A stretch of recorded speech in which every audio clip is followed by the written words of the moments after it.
chain gang.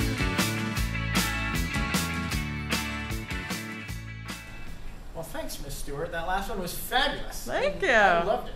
I loved it. So here's another one. We're getting a little bit trickier now, aren't we? We This are. is tricky. I don't even know what the heck kind of thing this is here. I mean, it looks like I have two things being multiplied by each other. Yeah. So it kind of looks like a product rule to I'm me. thinking product rule, But in something order to times take something. the derivative, in order to take the derivative of each piece, how do I take the derivative of this? Well, it's some function raised to some power. So, I mean, this is, to take the derivative of each piece, I'm going to need the chain rule. So it's really a product rule and a chain rule. Crazy. It's great. So let's get started. So, remember the product rule? I do. All right, let's see if I can remember that myself. The product rule is the derivative of the first guy. I say it always to myself. The derivative of the first guy. That's the first guy. Well, how do I take the derivative of this? Well, that's a chain rule. The derivative of the outside for 3x to the, oh my god, it's hard for me to say it and write it at the same time. The derivative of the outside times the derivative of the inside. The derivative of the inside, I'm just using the power rule, is 6x plus 4. All this is just the derivative of the first guy. Now remember, I'm using the product rule. This is the derivative of the first guy times the second guy, as it is, 8x minus 1 squared. That's the second guy. I think I'm going to run out of room already. I know. Plus the first guy, as it is. This is not the derivative of the first guy. 4x to the fourth times the derivative of the second guy. There's my second guy. The derivative is, bring the 2 down, 2, 8x. Right, I'm using the chain rule on this. This is really to the first power.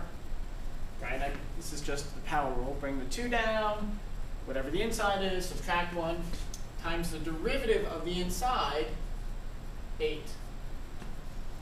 This is pretty long. So It this is. This was the derivative, I'm sorry, this was the first guy times the derivative of the second guy. Wow, that's pretty kooky. So now I'm going to try to simplify this guy. I mean, look at this thing, it's huge! It's enormous. It's incredible. So I'm just going to see if there's, I have this whole enormous first term and this whole enormous second term. I'm just going to look for something that they both have in common.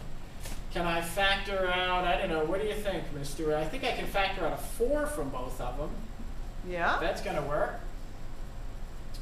I think I can factor out one of these guys here. This is a 3x squared plus 4x. I can factor out 3 of them from this guy.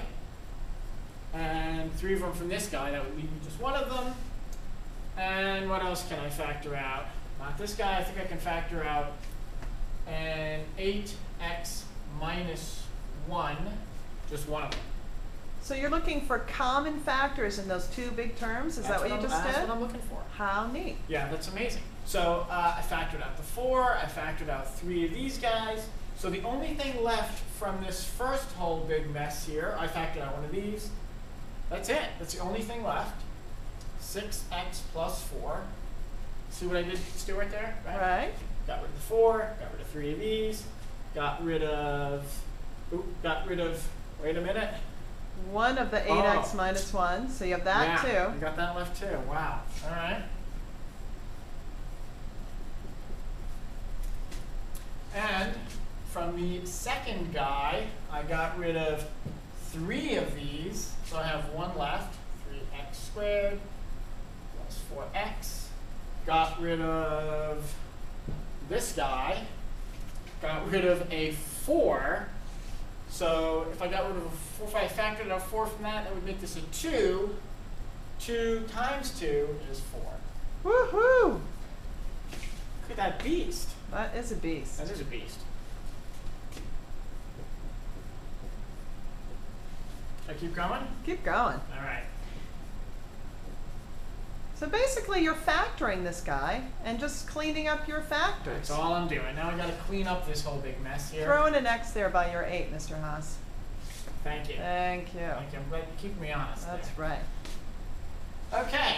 Now I just have to distribute this. Let's a little double distributing going on here. 6x times 8x, 48x squared, times -1, so that is -6x.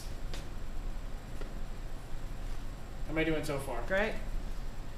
32x minus 4. Now I have to distribute this guy, so that is plus 12x squared plus 16x. I'm almost there. You Hang are. on. I have 4. I have 3x squared plus 4x. I'm not really doing anything with these. Oops, with these, that's cubed. I'm not going to expand this or anything. 8x minus 1. And now I just have to see if I can combine anything. Do I have any other x squareds? I don't think so. Oh, think I wait, do. I'm you way do. over there. 12x I squared. got this guy and this guy, so what is that, 60? 60x That squared. is 60x squared. Do I have any other x's? You do over there. I've got a -6x and a 16x, so that's 10x and 32x, 42x. So those are all my x's that I got rid of there. And the only thing left I have is a -4. And what an enormous ungainly answer. But there it is. There it is. So it's interesting because usually, again, and I know I say this a lot, when we say simplify something, in every other context it means multiply everything together, add everything you can add. In this context, it's actually factoring things just so they look a little more ruly Just as cleaning it opposed up to a little bit, unruly. basically, Yeah, it's beautiful. You know, and the other funny thing, and kind of unsatisfying, is sometimes when students take the derivative, they kind of hope or expect they're going to end up with something that looks a little bit simpler than the thing they started with.